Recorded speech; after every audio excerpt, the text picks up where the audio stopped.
This is the Horse Radio Network. Rick Wallace.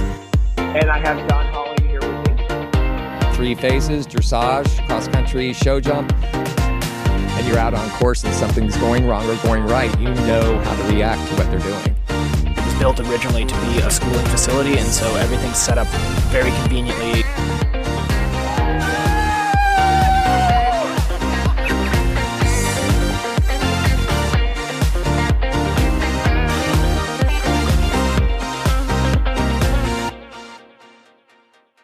Welcome to the John and Rick Show, the voice of the eventing radio show, brought to you by Horse Trailer Pros. And this is our quarantine coronavirus edition. So we are here via Skype today, and I'm happy that Rick and I were able to do this. So Rick, welcome to the show with me. And here we go. Are we getting a little stir crazy yet? I mean, I'm feeling pretty good. How about you? How are you guys coping over there? We're doing fine. And, you know, I got to tell you, it does get to be long days after a while when you go, I can't leave the property. Right. But here we are. We're here talking to y'all. We want to really make this week's show kind of cool because we're doing it via Skype, right? That's going to be fun. We're more than 6 feet away from each other. Just. The stay-at-home thing is affecting everybody, and I know, it's been tough, but we're going to have some special guests on. Yes, we were originally going to have David O'Connor, but obviously he couldn't come into the studio. And then we thought, well, if we're going to be changing things up, it made a lot of sense to have the USEF team, Dr. Mark Hart, come in. And we're going to talk about sort of how this whole pandemic is affecting equestrians and what we need to be doing moving forward, and what's sort of realistic timeline for us getting back, and what things need to happen for that to happen, basically. Right. So, and then we also have Martha and John Lambert. They are my barn mates at the yearling barn at the Ocala Jockey Club. They're from Louisville, Kentucky. Martha is a big off the track thoroughbred trainer. She's been around for many good years and has done a great job at the RRP. Her daughter's an advanced rider from Texas, Lauren Lambert, and their father, John. They're a cool couple to hang out with. And so we have an interview with them at the barn. And one question about them that I was thinking about, which you may know the answer to, is I remember Martha sold Kim, then Vinosky, now Severson, her very first good horse. That she evented and took to Kentucky. And we may have to look into that for our next show and find out which horse that was, because I remember that was one of Kim's very first top horses that she had. Wow. I didn't know that. That's a little information I can ask Martha, and we can get some more information on it. Well, do that. Yeah, we'll check that out. And bring that to the next time. We have Jay Hambly. Yep, we got Jay Hambly, and then we squeeze in there in the middle, we've got Yvonne Ocrant, who is a lawyer, specializes in equine law, and is, fortunately for me, also my neighbor and one of my good friends and customers. And so I got to sneak over to her and get an interview. And then, as you said, we have Jay Hambly as well, who is an international course designer. He also has built on a team 2 Olympics. He built Beijing in Hong Kong with his team. Wow. And then he actually also is one of the builders for the Tokyo Olympics, which now has been postponed a little over a year. And, that's kind of interesting as well, as, we talk about the Olympics being postponed. And I think, for us, it makes all kinds of sense. And you almost wonder why we didn't do that sooner. But when you think about it from the Olympics standpoint and from the USEF and all of the national affiliates standpoint, it just creates so much work for everybody at the federation, doesn't it? I mean, oh yeah, only imagine just even changing the 20 to a 21. Yeah. Well, I mean, and just the logistics of, think about it. It took them 3 years to get all of the contracts in place for things like transportation, for hotels, all of the qualifying competitions, everything took 3 years to get in place. And now we're saying, right, none of that happens now. And you have to now get it all reorganized in a year. And we don't even know how long we're going to have for qualifications for that year, because here we are in one of a pandemic that none of us have gone through in our lifetime. It's really scary, and we don't know what's going on, and who knows when we're back to normal. So right. And questions. And the federation makes so much of their money off of the competitions. And without those competitions running, federation doesn't have the money coming in. They're losing, I'm sure, a ton of money every month. And, the first reaction is, oh, so what? They'll make it back, and, the federation, they'll be okay. But it is a daunting task to think about reorganizing all of those teams to get to the Olympics, especially when, like you said, we don't know when we're going to start. The federation doesn't know when we're going to start, and they don't have the money coming in to even get that started. And then, it opens up where the pool of athletes was starting to get narrowed down, and they could be more focused on what they were spending that money on. All of a sudden, that whole other pool of athletes, it's opened up again, right? Everybody's back in the mix. I was thinking about that today when we were doing that daily hack that we do.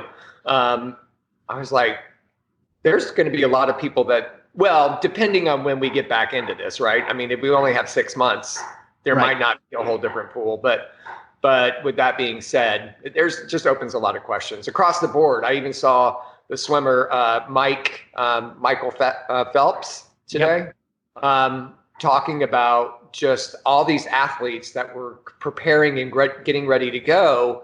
And then all of a sudden this happens, and they all understand, believe me, they understand this pandemic. Sure. They understand what's happening.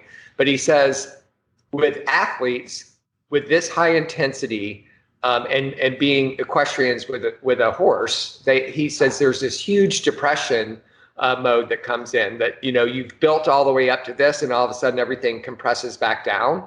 And so I thought it was pretty cool that he was open about his anxiety and depression, and that with this kind of thing, that he was opening his phone to anybody that needed to call him as an athlete that got depressed or was having anxiety about what was going on. Because some people, let's go with gymnasts, male gymnasts especially, I mean, they have a time frame on their bodies, right? So I just think it opens up a lot of different windows that we have to look through, right? Yeah, absolutely. And that sort of brings us to the question of, like, what do we do with our horses? I mean, my horses, as I'm sure yours did, I know yours did, started up in January. Right. Some of them a little bit later if we were planning on heading up to Bromont or maybe Jersey Fresh. And then all of a sudden that all gets set aside. And now realistically, like for me, I'm looking at going to Jockey Club in November as my next big CCI long, realistically. So, right. And a national. Right. Absolutely. In the national championship. And so what do we do with those horses right now? I've had a lot of conversations. You and I have had those conversations about what do we do? And so, for me, I'm keeping mine going right now. They're working 6 days a week. They're doing all their flat work and they're jumping, but they're not galloping. And then I'm planning come middle of May, assuming that we're still hoping that timeline of maybe being able to start competing sometime midsummer. I'm kind of hoping for August, but maybe I'm being a little optimistic. If that's a possibility, then they do need a break at some point too, don't they? So definitely.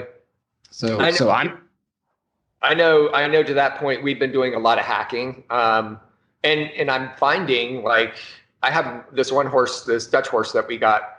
Actually, it was sourced from Caroline Martin and it went to a client, but now I got it back. Long story is, this whole time frame, because he's a little bit difficult and like snarky, this hacking thing has been the best thing that could ever happen to him. He's going out, he's enjoying himself. I'm doing these live videos with one rein, and I'm able to do all kinds of stuff with him. And he's not being, a turkey ran out in front of us today.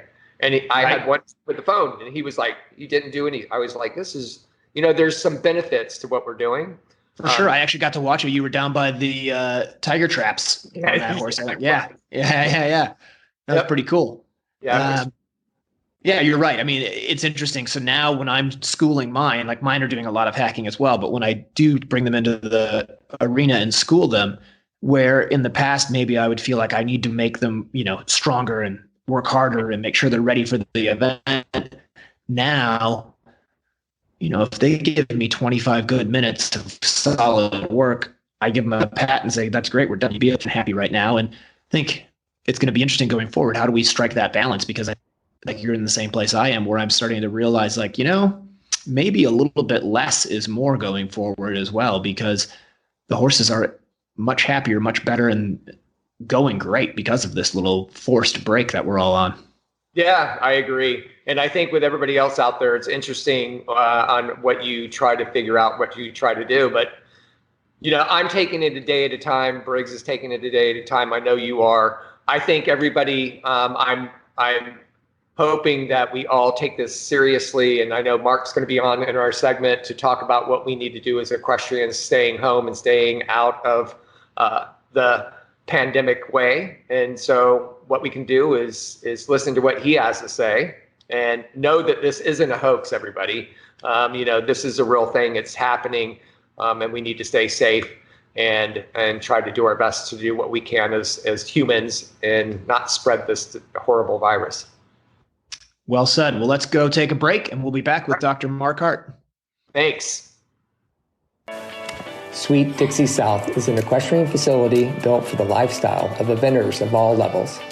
Whether you are coming to Ocala for the entire season, a week, a month, or a year, this beautiful 160-acre farm is the place to settle in and enjoy your time with horses. They offer a full cross-country course with 2 water features, banks, ditches, and amazing footing to gallop, a spectacular all-weather footing ring, large grass jumping fields, and dressage rings. Located in the rolling hills of North Marion County in Reddick, Florida, Sweet Dixie South has 100 stalls and numerous paddocks, apartments, a line of camper hookups, washer and dryer amenities, as well as common areas to complete your experience during your stay. Under the ownership of Mike Campbell and the management of Can-Do Joe Adams of Top Rail Tack, Sweet Dixie South has transformed into a premier eventing training facility in Florida. Go to www.sweetdixiesouth.com for more information. The equestrian life has big highs, heartbreaking lows, and so many moments of self-doubt. From CCI 5-star to starter, every rider needs a support system and a cheering section. A care package filled with equestrian goodies can be the perfect way to celebrate, congratulate, or commiserate. Let Present Pony do the work so you don't have to miss an opportunity to express your love and support.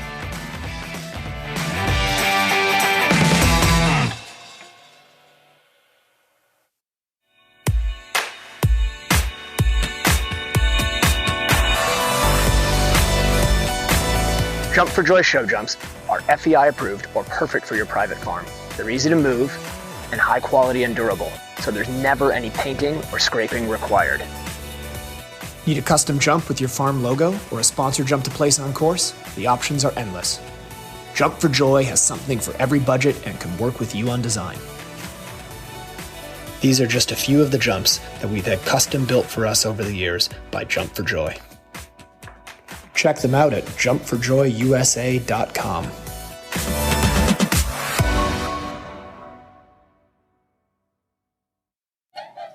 Zachary Brandt Eventing is located in Northwest Ocala and currently has openings for horses in training and for sale. Zach has experience riding multiple horses up through the advanced and 4-star level, as well as teaching riders and horses of all ages and levels. In addition to teaching lessons, Zach is also available for clinics, as well as coaching at competitions. You can find Zach on Facebook and on Instagram.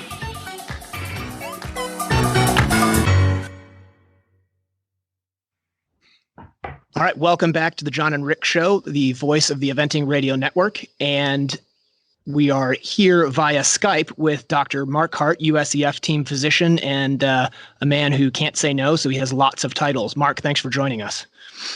Good to be here. Yeah, thanks, Dr. Mark. Appreciate you being here. And also, this is presented by Horse Trailer Pros, which is our great presenting sponsor. I don't know if you did say that, but I'm going to repeat it. That's good. You can never say that enough times. So, Mark, obviously the main concern that is sort of rocking the entire world, and obviously the horse world as well, is this COVID-19 coronavirus. And, there's lots of advice being given out by different governments, the federal government, state government. And I guess the big question for all of our viewers really is, how does that affect us? And, people are sort of wondering what's your advice for people who have horses, and particularly event riders who have horses?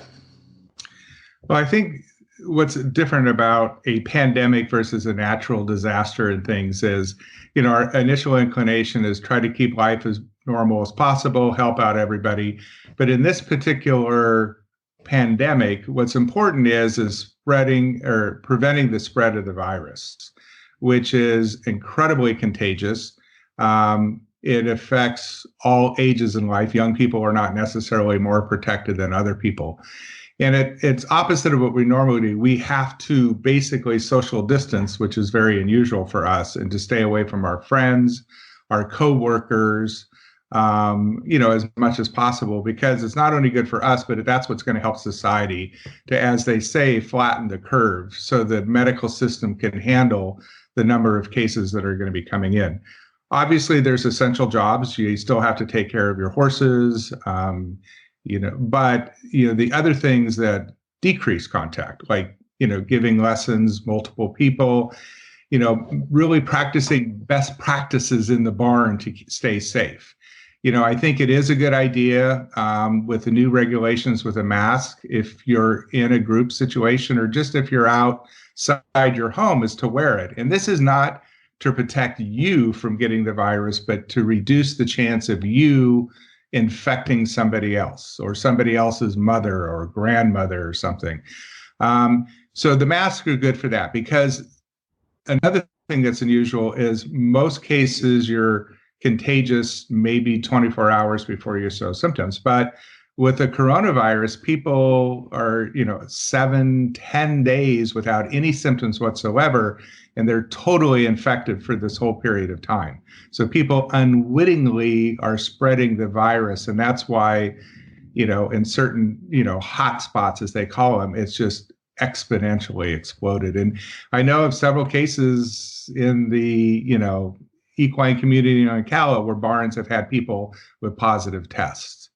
So we need to really not spend much time going back and forth. And I think bringing in other people into your facility puts you at risk to some degree, because, you don't know where they've been, they don't know what they've touched, and it's a simple doorknob, a piece of tack that somebody else touches.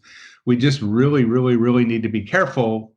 And the quicker we do that, the quicker we're going to come back to our normal activities and save lives. Yeah, and I agree with that. I think it's been a wave of denial for a while. Some people took this seriously from the beginning, and some of us, it took a little bit longer to figure out this is really happening. And so I think, to your point, a lot of people started the social distancing. There was a lot of back and forth on Facebook about people doing schooling shows in the very beginning. People were trying to do the right thing without really knowing what the right thing was. And I think as we move through this now, with the governor finally in Florida issuing a stay at home, I think John and I and Elisa and everybody that we know, Leslie, the laws are all trying to facilitate safe practices. And that's exactly what you say, stay at home. We have one employee in our barn. We have 8 horses that have no clients anymore. They all shipped out. And we're keeping it that way. Briggs and I went to the grocery store today and we put on masks and we, went around and did everything we were supposed to do. John, and I think to Dr. Hart's point is, we are having a little bit of struggle with some people understanding what you're telling them to do. And I'm glad you're here telling them that. Well, I guess that's sort of the question, Dr. Hart, is in Florida, and I think a lot of other, I know a lot of other states. I saw this morning, there aren't many states that haven't done it. You have this, these regulations in place where it's only, I'm missing the word here. Rick, help me out. Essential. That's the big word. Big word. Yeah, essential. Right. Only essential businesses. And I think there's been some confusion amongst some of our peers and even some fathers of kids where they don't understand it's essential business, not essential to your business. So maybe you can help us out with that. What are we and are we not allowed to do? That's a very good question, John, because I think the government has not been too clear, or been clear in some jurisdictions versus others, is what is really essential. Essential is, we need to keep people safe. We need to take care of sick people. We need to have people fed, the water on, the utilities working. But, that is what essential to life is, not earning an income, unfortunately, now, because as everybody's seen, especially the people in the service industries, have been devastated. But hopefully this will be a short-term, fix, so we can get back to, those people working again, providing for their families, and us getting back to our normal activities. But you really need to not be selfish. And I don't mean this in a derogatory term, but people really need to look. It's the first time in probably 3 generations that people have had to make individual sacrifices for the good of society. And, maybe there's a silver lining in all this, is that we really need to think outside our own little sphere and think about, the world around us and what's going to happen if we don't individually, follow these practices. I think that's a really good point. And I do know that with me owning a school, it's a vocational school, we went to distance learning within the first 2 weeks of this happening. So we still do online teaching, but our teachers all are doing it distance learning. What I think, and I didn't even mention this yesterday, we had a conference call with somebody, and I in the fall was doing virtual lessons with Facebook and EarPods. It worked really well. I mean, the kid lived in Georgia. I was here. We FaceTime. She jumped. She had EarPods in. She did dressage, and it worked really well. I think we, as an equestrian family, needs to start learning how to use FaceTime or Zoom or whatever to start doing these virtual lessons. You can do them and see what's going on and give your input and get paid for a lesson. Well, look at Charlotte Dujardin for years has been giving international lessons while she's sitting at night in her pajamas, and exactly. She charges for those, and it works. Yep. John, you froze. Are you there? Well, John's frozen right now. He must have really liked that idea, so we got a little stuck in the video. So what is happening? I know California is a little bit ahead of the curve because they kind of implemented a stay-at-home very early on. Do you feel that California is ahead of the rest of the country in getting to what they call the peak on this? I definitely, I'm not sure where their peak is going to be, but their peak is not going to be a surge. And that's what we're worried about the most, because if we hit a high surge level and exceed the capacity that we have to care for patients, not only the COVID patients, but remember, hospitals are 80-90% usually full. And if you go above that, those people are going to die too of other conditions. Right. The heart attacks still happen, the appendicitis is still happen, and hopefully we can reduce accidents too. People don't realize that, in New York City, if you fell off your horse and hit your head, this would not be the time that you're going to get the right trauma care that you need. And it's going to put you at increased risk to, be exposed to other patients there that have COVID. So, there's selfish reasons too, not to need to go into, a healthcare system now and to overwhelm the people. This is going to be going on for a while. I mean, the case numbers will still be high. There's no question, that this is going to be persistent until we develop treatments, vaccines, and some herd immunity. But the question is if we can flatten down the curve, which the West Coast has done pretty well so far, that we won't basically exceed the medical resources that we have to take care of sick people, not only COVID patients, but non-COVID patients. Yeah, and I think, I'm sorry, John, go ahead. I was just going to ask, so with that in mind, then how do we know when we're going to, basically what needs to happen for us to return to some sort of normalcy? I think everybody has a little bit of this fantasy that one day you're going to come out to us and say, right, guys, we're ready to go back to competition on August 1st or October 1st. And we're good to go. But yeah. I have a feeling that's probably not realistic. So what are we looking at here going forward? And that's been interesting with the discussions with the IOC and, resetting the Olympics for a year from now. What about the qualifiers? How are we going to make this fair? It's going to be a whack-a-mole problem for the next year. So I suspect the public health experts are going to look regionally where the curve is flattened and slowly let people come back to some normalcy. But there will be new hotspots over the next year where regionally places will have to reinstitute social distancing and stay at homes. It's not going to be an all or none phenomena. This is just not going to pass. We're going to get on the downside of the curve and everybody can do everything normal again. So this is going to be a long haul. It's going to be 12 to 18 months probably of different regional hotspots, which, as much as we all travel on a global basis, can still pose a big threat. And remember, the closest thing to this that we've seen is the Spanish flu epidemic 102 years ago that infected a quarter of the world's population, and they lost between 50 and 100 million people. The first wave of the Spanish flu did not kill the most people. It's the second wave that killed tens of millions of people. We have to be careful, and we got to listen to the experts, not Dr. Google or somebody gets on the internet and they're an expert. They're a public health expert in an hour. We need to listen to the people that this is what their job is. This is what their expertise, and we're still going to loosen probably some of the restrictions, but it's not going to be totally back to normal. And I think some things like handshaking and that might not ever get back to normal. Right. So my question is, while we're, the CDC just put out for the masks, as you just said, like 2 days ago, whether they're not medical quality, but we have them on. We're not protecting ourselves, but we're protecting others for exactly. If we have symptoms or a systematic and we pass it on. My question is, why didn't we go right away with that and just be over cautious, then wait at the long time? As a doctor, would you have implemented that early on, or is that just the case of us getting in a governmental tug of war of what to do?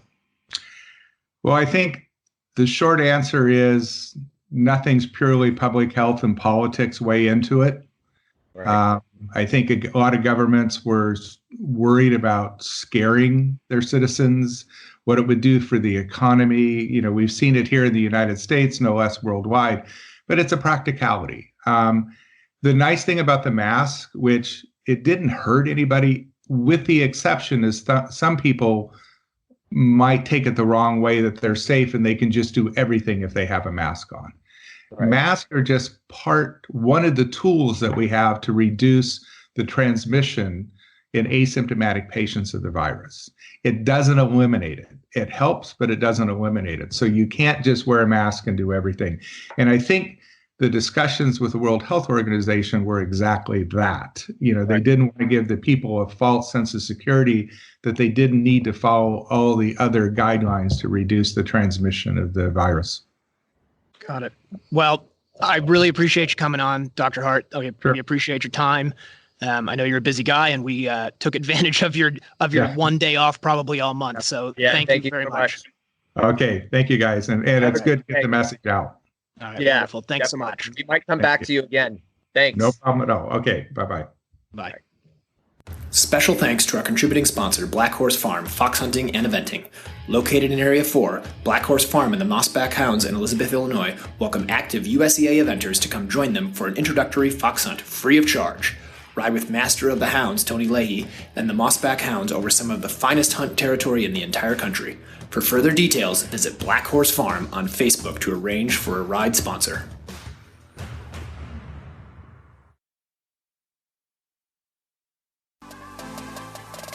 When I compete, I demand the best out of my horses and myself. That means being the best version of me I can, both mentally and physically. That's why CrossFit Antics is my home gym.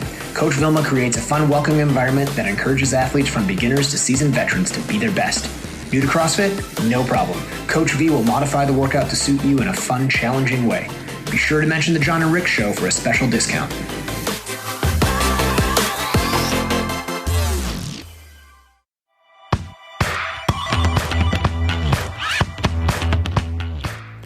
ERA of North America is the voice of the rider to assimilate and leverage the collective voice of North American riders, equine professionals, and owners.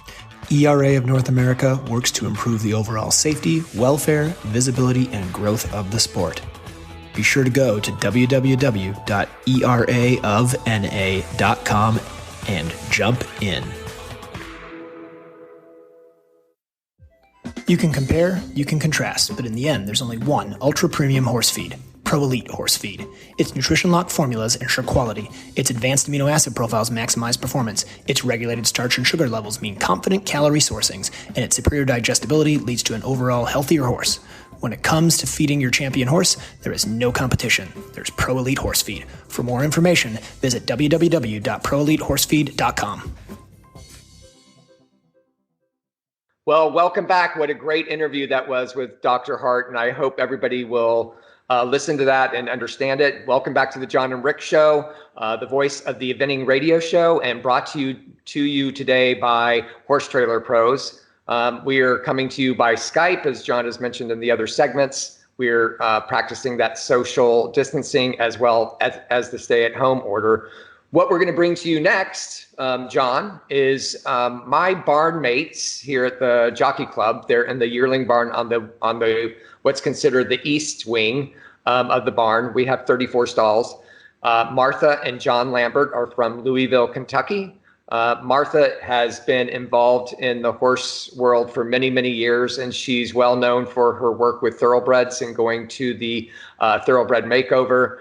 She's a delight to have in the barn along with her husband, John. They have a daughter named Lauren from Texas, Lauren Lambert, that just completed her first advance with her horse Fantastic at Red Hills. So enjoy this interview with them. It was before the stay-at-home order, but Martha and John were going through some issues with the state of Kentucky issuing boarding facility mandates that Martha was having to do from long distance. She has a pretty big boarding facility in Louisville. So enjoy. So now we're coming down the light tunnel into the Lambert area during this coronavirus issue. Yes, you are. Oh my gosh, look, she's got like a halo on her head. Oh, I do. So we're just coming down to interview for the Jon and Rick Show. And we thought we'd ask you a few questions about your stay here at the Jockey Club. Jockey Club is wonderful. I love coming to the Jockey Club. No place better. See, and John? Great place to be. Love So it. tell us about the dilemma with the coronavirus. How has that changed your plans? Well, it's changed my Kentucky farm a lot. We've had to close it as of Thursday at 8 p.m.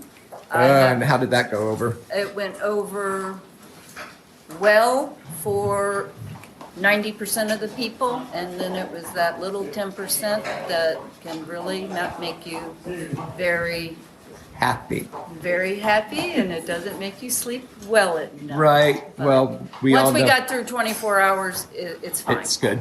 Yeah, the guidelines are being put into place right now, and our farm facility will open up on Monday. So it gets to open back up Monday? Yes, on a schedule. On a schedule? Only 2 people out at a time. Oh, good. Okay. So once that gets put in place, and everybody kind of probably will settle down because they get their Yes, they will know their Walking schedule. into They the will thing. know their time. They will all show up with their own spray bottles of sterilization sprays, and I have very strict rules and guidelines for them to follow. Well, that's good. So here in Florida, so we joined John and Martha, and we're down here. We're on the, I guess, what side is that? That's the west wing. Yes. They're on the east wing. And so we're pretty much separated, right? Yes, we are We're separated. separate, and we're 6 feet We're apart, 6 feet apart. even though Yes. the wind's blowing. Yes. It's okay. We are. But we've been, abiding and by the of course, rules. Briggs, and we cohabitate since January, right? January And we cohabitate really well. and Really last well. November.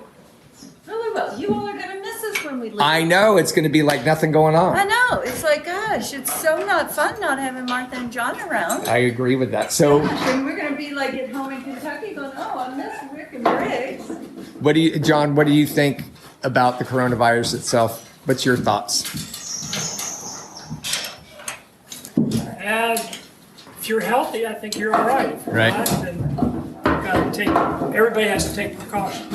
Everybody's got to do that. So your plan is to go later in April. Later in April, I have a new trailer on the factory line, so I have to wait for the new trailer. Oh, good to for be you. manufactured. So Lauren's your daughter, an advanced rider. Yes, Lauren Since Lambert Red is Hill. my Well, daughter. she again renewed her advanced category by going advanced at Red Hills, correct? Yes. Yes. So that was a super go. That was a super go. Her and Fantastic's first advanced, and they rocked And it. he looked amazing. I even saw him going cross country. So Yes. you must be very proud. I know what it's like to have a daughter go around. You were nervous, weren't you? I was nervous, yes. And everybody that saw me knew I was nervous. And Dad, were you nervous?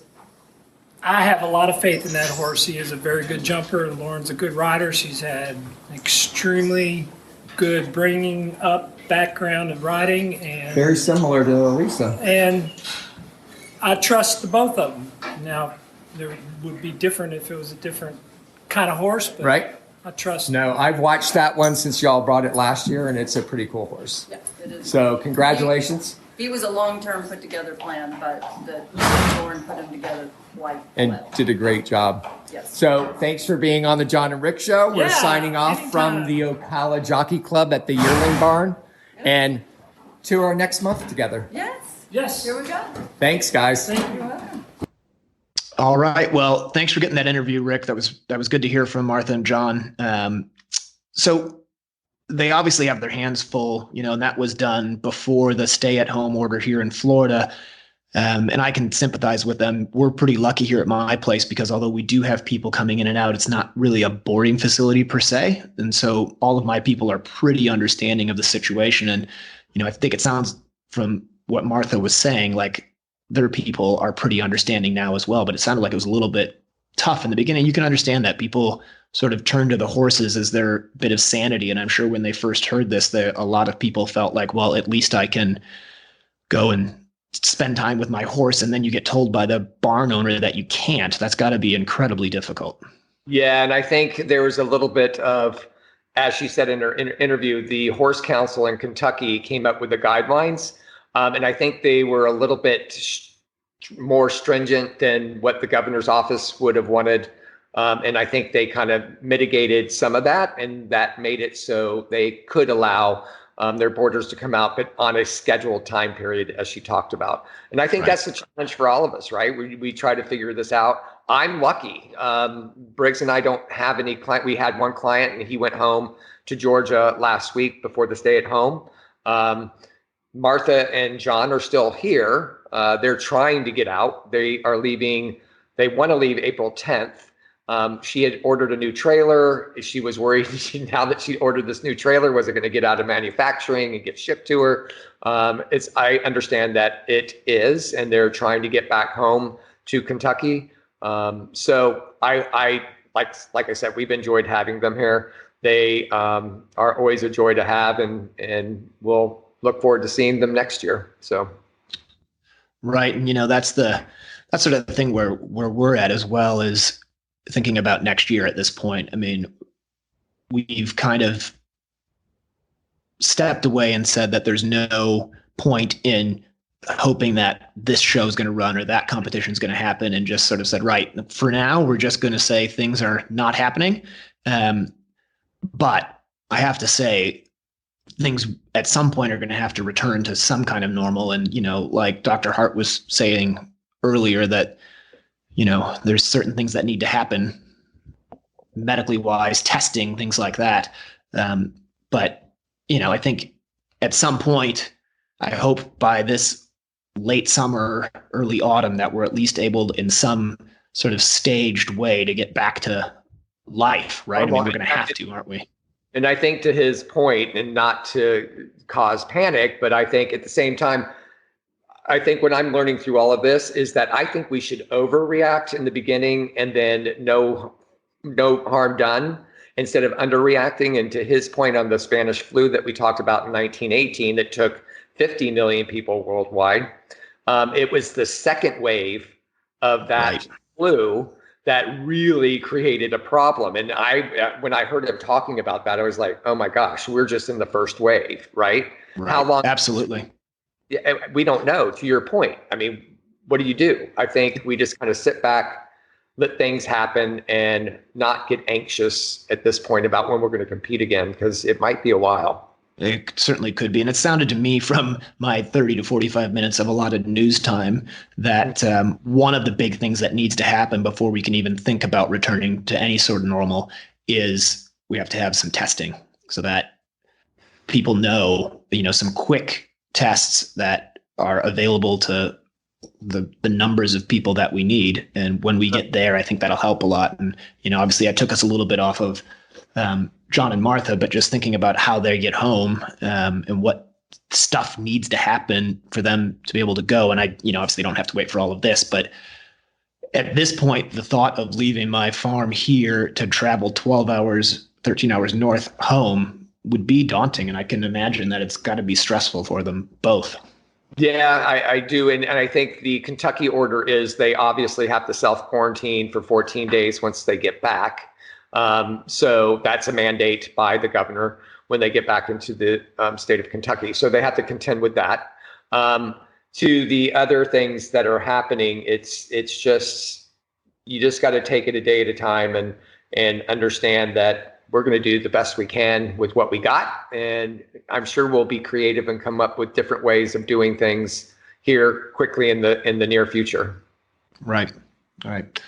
All right. Well, listen, let's take a quick break and then we'll be back. We've got Yvonne Ocrant coming in our next segment, and she's going to give us a little bit of a look into the legal side of all of this. We'll be right back.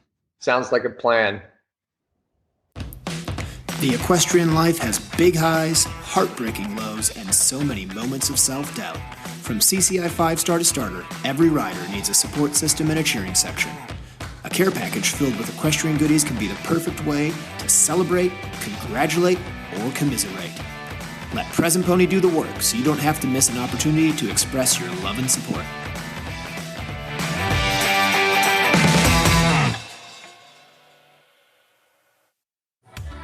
Summit Joint Performance, the injectable joint supplement used by numerous international and Olympic riders, invites you to experience the winning Summit difference. Made of all-natural ingredients, Summit increases mobility and comfort. Win your class with Summit Joint Performance.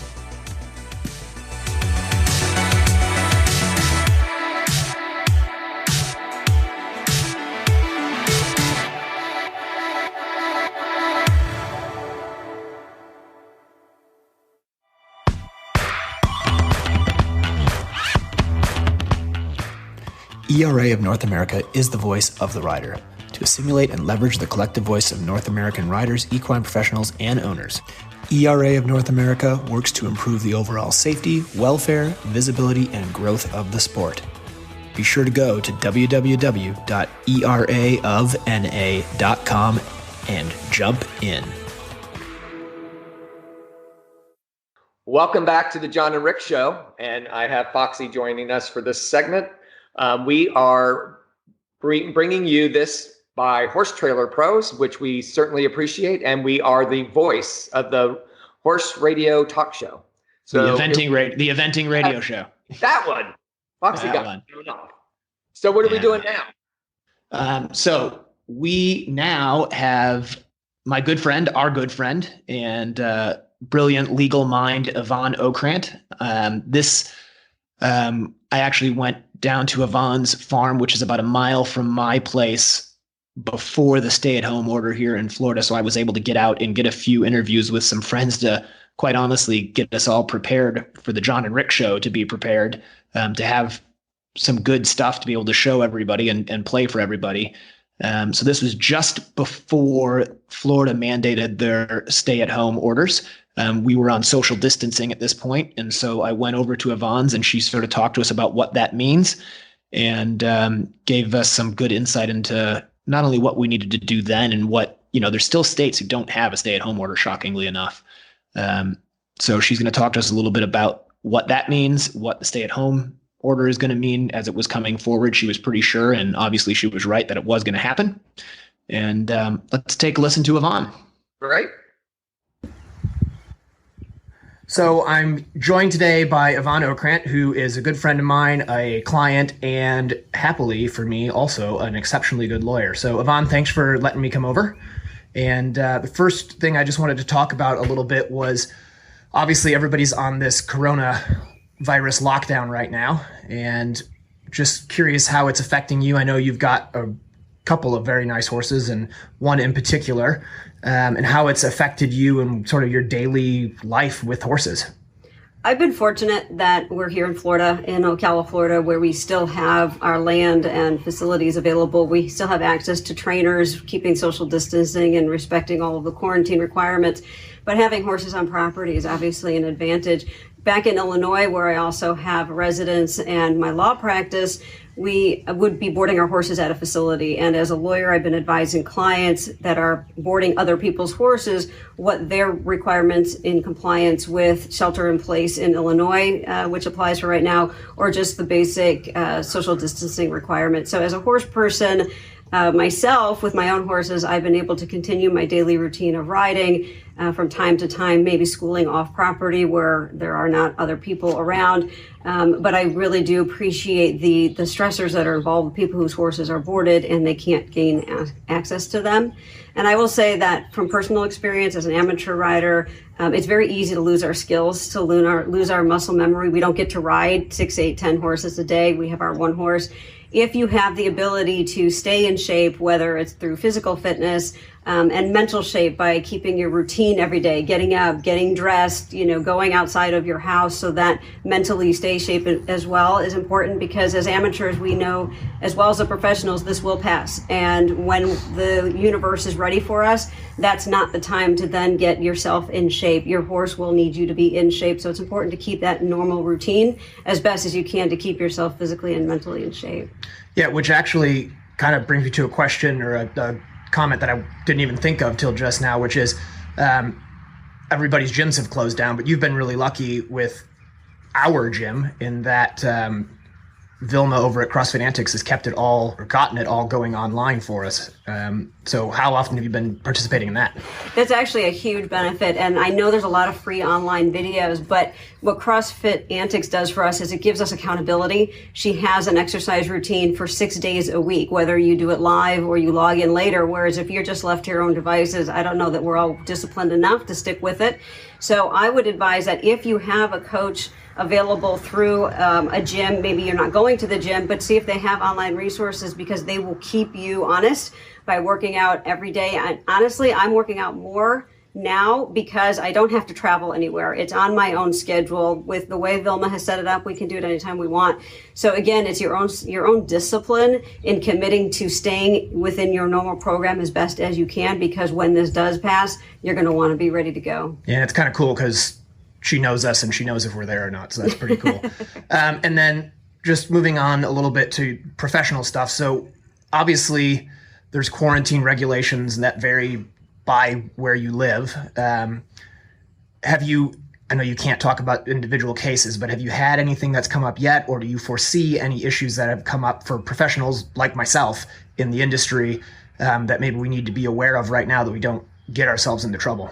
Yeah, I think what's really important is if you are in a state that has a shelter-in-place executive order, like Illinois, I believe Minnesota has one as well. We know California, New York as well. Chicago is not yet Chicago itself is a shelter-in-place state, but the downtown Chicago area also has within it its own requirements. So what's important for you guys as professional trainers with your facilities is, one, know if you're in a state that has an executive order in place that will dictate whether or not you are considered an essential business, or in Minnesota it's called a critical business. The taking care of horses is an essential business. You must continue to take care of the horses that are placed in your care, but your clients are not permitted to come and ride their horse, as that's not part of an essential business. So what's important for you guys as trainers is to not only understand what the local state statute is requiring, whether it's by executive order or something within your particular county, for example, for Marion County, but to also, if you are staying open, you have to respect the social distancing requirements. For example, staying 6 feet away from others, not allowing more than 10 people at one time, having sanitizing wipes and sanitizing protocol within your facility available. For you guys, I think it's best to equate it to strangles for horses. How would you quarantine your facility from other horses? For strangles is how you need to look at quarantining your facility from other people. It's going to be tough to tell clients they can't come and ride their horses, but in shelter-in-place states, that is statutorily required. What I'm doing for clients who have clients that have staff that's permitted to come to provide those essential businesses is I'm actually writing letters for them to keep in their vehicle. So if they get pulled over by enforcement, which will be coming to the state of Florida, it's inevitable, it will happen, that they will have the necessary documentation to show that they are an essential service provider, which in your case would be the caring for your horses. It's important to have your staff equipped with those types of letters, or some states are having cards available so that they don't get in trouble with law enforcement.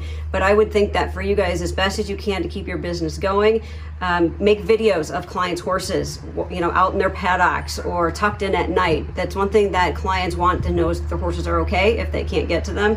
You guys can stay in business, but you're just going to have to find creative ways to keep your clients engaged so that when this all passes, they'll actually be grateful and not, basically holding you accountable for their inability to enjoy their horses. Perfect. So if anybody has any questions about their specific problem or situations, can they contact you about it? Absolutely. My email address, which comes to my personal cell phone, is yocrant@hinshawlaw.com, which is hinshawlaw.com, and I will be giving out my personal cell phone number for John and his viewers because I think it's important enough that I be accessible to all of you. Sometimes it's nights and weekends and holidays that you need me. My cell phone is 847-420-1613, and let me know that you heard of me through John's podcast, and I'll be giving a special hourly rate discount. Awesome. Thanks, Yvonne, very much for your time. We'll talk to you soon. Thanks. Bye. Welcome back to the Jon and Rick Show, the voice of the eventing radio show, and presented to you by Horse Trailer Pros. That was a great interview, John. I think she brought a lot of things to us that we need to know. And of course, it was a kind of a foresight of what was happening here in Florida for the stay at home. So what is your takeaway from what she said? Well, I mean, obviously I trust Yvonne implicitly, and she's always taken care of us. And so one thing she talked about was that if you have a stay-at-home order in place and you have a business that has essential employees like we do because we're having to take care of animals, you want them to have a letter. And you can write that letter yourself. I believe most states have it available online that you can sort of go through and get a copy of what you need. I went ahead and had Yvonne write it up for me because I didn't want to make a mistake when I was doing this. And we came out the day before Florida's stay-at-home came into place, which I guess was that last Thursday? And I think it was Wednesday or Thursday. Anyway, when it came in. Thursday at midnight, which is 12:01 Friday. Right. So on Thursday afternoon, I gave all of my employees a letter saying that they were essential employees and what their duties were and why they needed to be traveling. And, I think the reality is that it is unlikely they're going to get stopped. Which in a way is almost unfortunate because it just shows you how many people must be on the roads that aren't supposed to be on the roads. Right. That they can't sort of check everybody. But if it happens, I know that my people are covered and they're going to be able to show up to work, which for us is really important because we do have a 30 stall operation here that needs to be looked after. Right. Yeah. And we have one employee and we are doing the same for him. And of course, at the school, we did the same for the instructors that come into the school to do the online distance learning with any of the equipment that we have at the school. So yeah, that's a good thing to have out for your employees just in case. It is, I mean, my plea is that we don't get out there and do things we shouldn't be doing. And we went to the grocery store again yesterday and we wore masks this time. I know that's going to be so weird. I have to admit, I'm really struggling with that. Mm-hmm.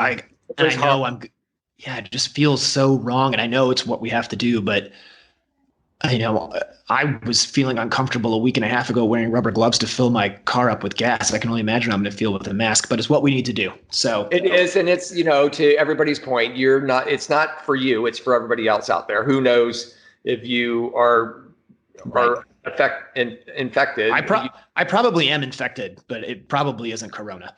Yeah, it's something. Right. And I think back to the point on when you were talking about testing, right? And what's going on. I think the biggest test that's going to be looked at is the blood test, in which we can see we have the antibodies for the pandemic or the virus being in our blood system when we got recovered from it.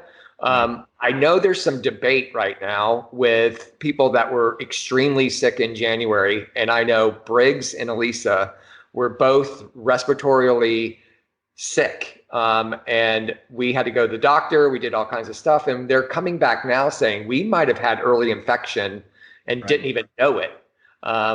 So I'm interested to see the blood test for Briggs and Elisa. I think it'll be a tall tale to see, what's going on. Yeah, absolutely. So. Well, listen, we're going to change gears a little bit. When we come back, we've got Jay Hambly coming. We thought we would play an interview that we had a few weeks ago when Jay was actually here at my farm. We were at that point very focused on eventing safety, which this is an eventing show. So we thought we would just transition that way a little bit. So we're going to take a quick break and we'll be right back with Jay. Great. Special thanks to our contributing sponsor, Black Horse Farm, Fox Hunting and Eventing. Located in Area 4, Black Horse Farm and the Mossback Hounds in Elizabeth, Illinois, welcome active USEA eventers to come join them for an introductory fox hunt free of charge. Ride with Master of the Hounds, Tony Leahy, and the Mossback Hounds over some of the finest hunt territory in the entire country.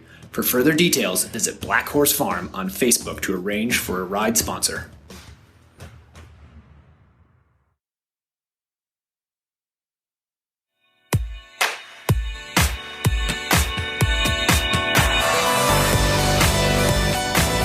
Jump for Joy show jumps are FEI approved or perfect for your private farm. They're easy to move and high quality and durable, so there's never any painting or scraping required. Need a custom jump with your farm logo or a sponsor jump to place on course? The options are endless. Jump for Joy has something for every budget and can work with you on design. These are just a few of the jumps that we've had custom built for us over the years by Jump for Joy. Check them out at jumpforjoyusa.com.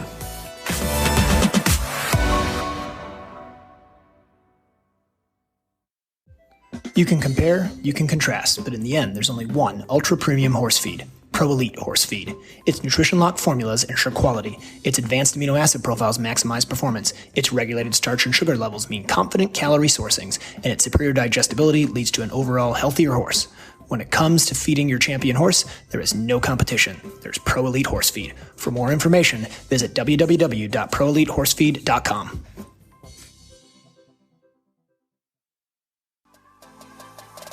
When I compete, I demand the best out of my horses and myself. That means being the best version of me I can, both mentally and physically. That's why CrossFit Antics is my home gym. Coach Vilma creates a fun, welcoming environment that encourages athletes from beginners to seasoned veterans to be their best. New to CrossFit? No problem. Coach V will modify the workout to suit you in a fun, challenging way. Be sure to mention the Jon and Rick Show for a special discount.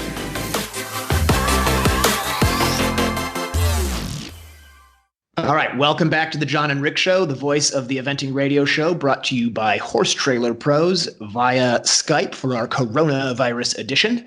And we are going to go in this segment, sort of rewind a little bit and get ourselves refocused on safety and eventing. We had Jay Hambly, who is the course designer at the Ocala Horse Properties Horse Trials here in Florida. He also is the head builder at Bromont Horse Trials up in Montreal, Canada, and was part of the designing or building team, rather, the building team for the Tokyo Olympics, as well as built for Beijing and Hong Kong. So Jay certainly he's got a huge resume, certainly really knows his stuff.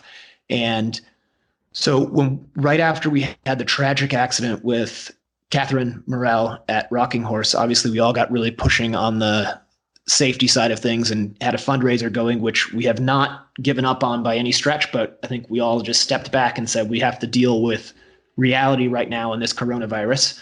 But we've done really well with that. We've got just under $100,000 raised right now. And when we get through this coronavirus and life returns to some level of normalcy, we will be sort of rekindling those embers and getting that going again.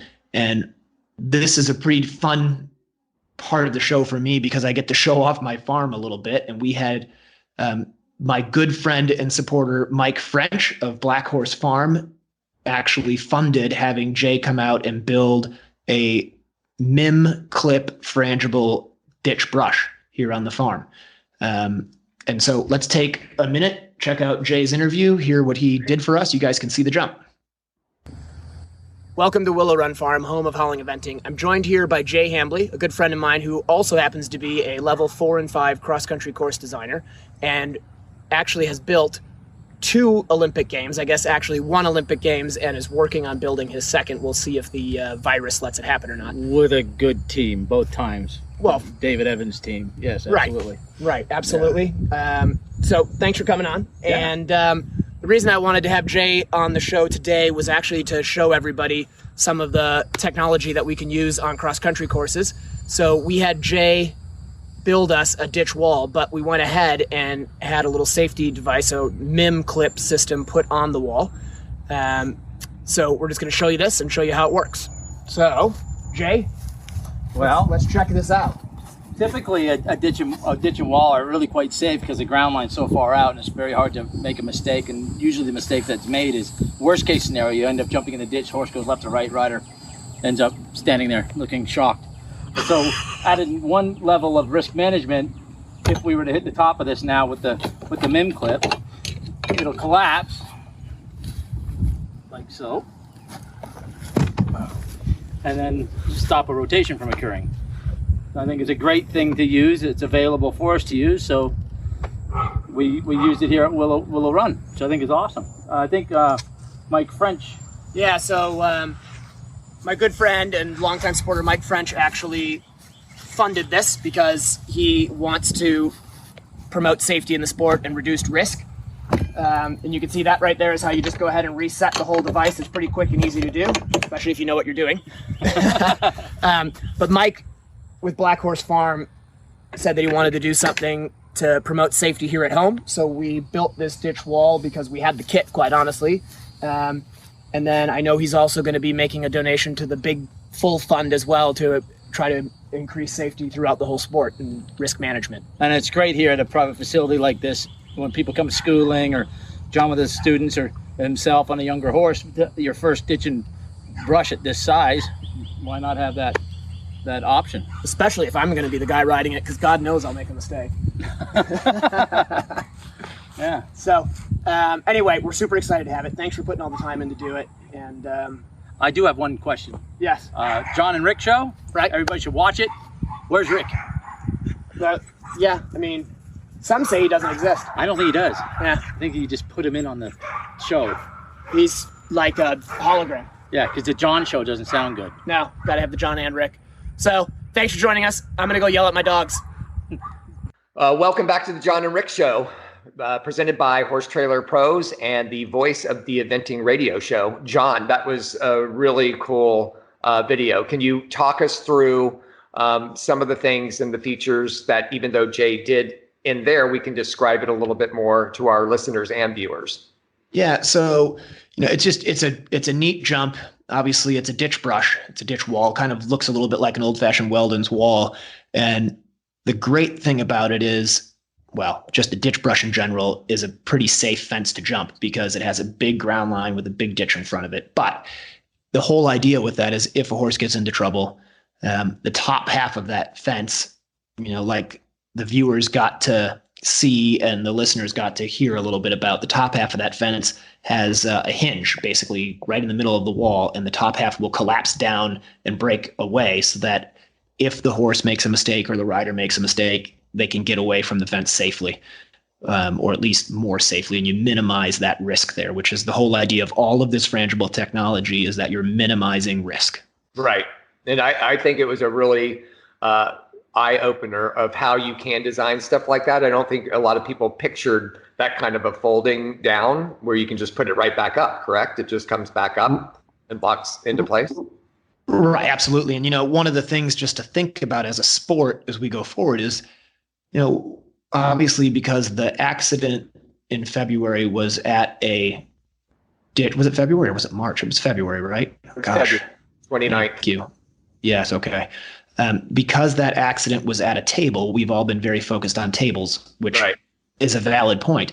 But I think as a sport, couple things. One, we want to get to a place where maybe we're getting away from galloping so many tables. They're big and boxy and, 90% of the time they jump great, probably more than that. 99% of the time they jump great. But when you make a mistake at a table, even if it's a collapsible table, there's a pretty high price to pay. That's a big, heavy jump to move, even if it's made frangible.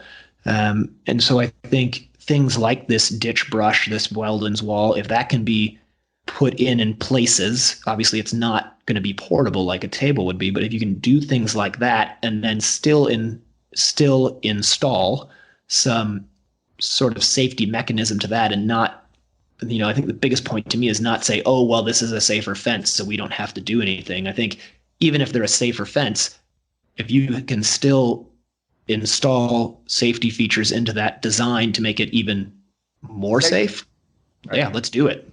Right. So, no, I agree totally.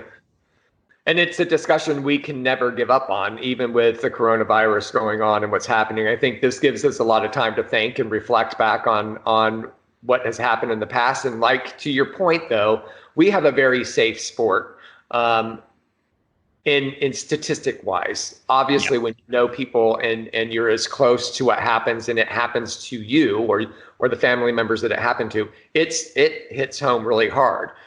We are all a part of what happened to Kat Morrell and Carry On, and definitely want her to have a memory of really incentivizing us to even go further with even the past deaths that have happened, and in the future carry on, no pun intended, this goal to get frangible and mem clips as many places as we can.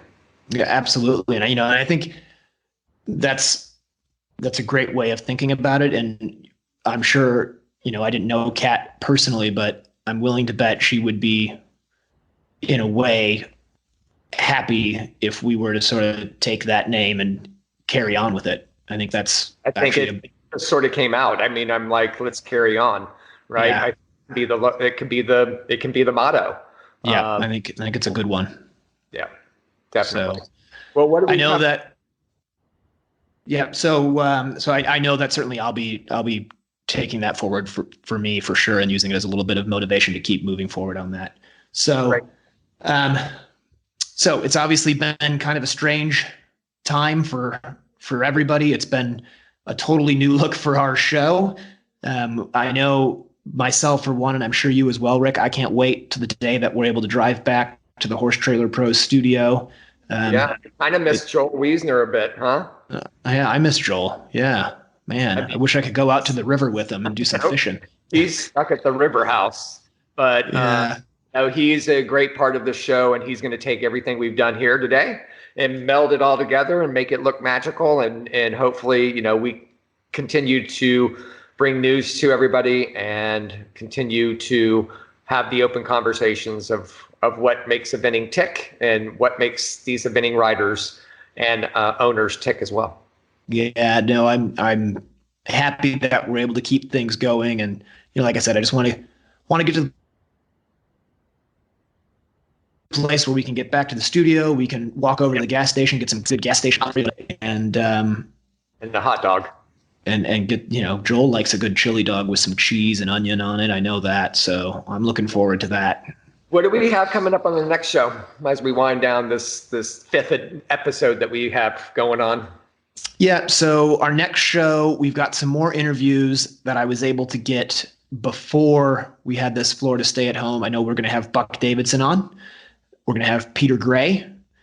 Then we're also going to have Zach Brandt and Audrey Stanka. So we've got those interviews coming up, and then we're going to have a surprise guest as well that you'll have to pay attention to the Jon and Rick Show Facebook page and see who that person might be. And I'm not just being sly because I don't know who it is. We do actually have a guest in place here, but in truth, we have to make a couple phone calls to confirm things. It's between two people, and when we get that sorted out, who has access to the right technology to be able to get on here and has good enough broadband service or Wi-Fi service so that we make sure that we can actually do this, we'll get that for you. But it will be, another show basically focusing on eventing and eventing in today's world and what we need to do to keep ourselves moving forward and be ready to go when we hit the ground running. That's exciting. I can't wait for that. And listen, as we wind down, stay safe, stay at home, follow the CDC guidelines on how to participate in the outside population. Let's all do this together, and we'll be thinking of you until we see you again or hear you again. Excellent. Till next time. Rick Wallace. And I have John Hawley here with me. 3 phases, dressage, cross-country, show jump. And you're out on course and something's going wrong or going right, you know how to react to what they're doing. It was built originally to be a schooling facility, and so everything's set up very conveniently